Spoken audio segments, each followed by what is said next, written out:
Yeah, I think there are a number of different things that go into that. Like in terms of when you're looking at the All Blacks, okay, what part of the game you're going to target? But I think we need to bring it back a bit in terms of. I think it's focusing on ourselves. That when we beat the All Blacks in the Aviva, it was the perfect performance on the day. You know, there was little that went wrong that night.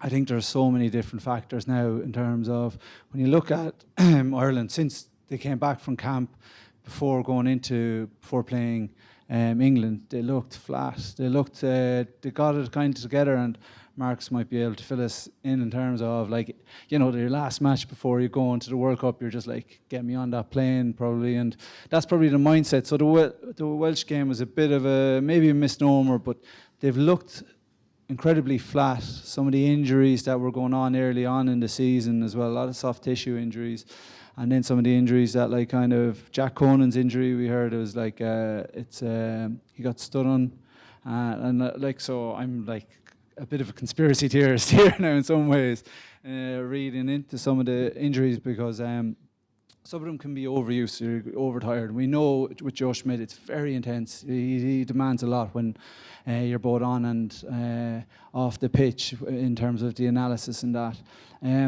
But the biggest thing that I was happiest to hear was after the Russian game, which was was an average or mediocre performance.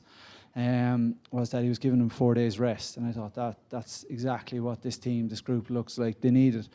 Then when you couple that then with going into the Samoa game, they looked like they were a bit fresher.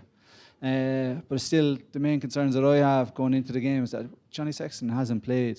He hasn't played 60 minutes yet, has he? I don't think he has. We're now missing Bundyaki at 12. Breakdown. There's that lethargy, and like there's playing within a game plan with Joe Schmidt, but there should be that bit of freedom, that bit of scope to play heads up rugby. And at times for me, like when I look at Conor Murray play, it just looks like he's at the minute, he's just get the ball out as quick as he can forwards. When there's times there where he can snipe and go. So that would be for me one area that I'd be looking at, if Conor Murray can take a bit more off Johnny Sexton's plate in terms of leadership and game management.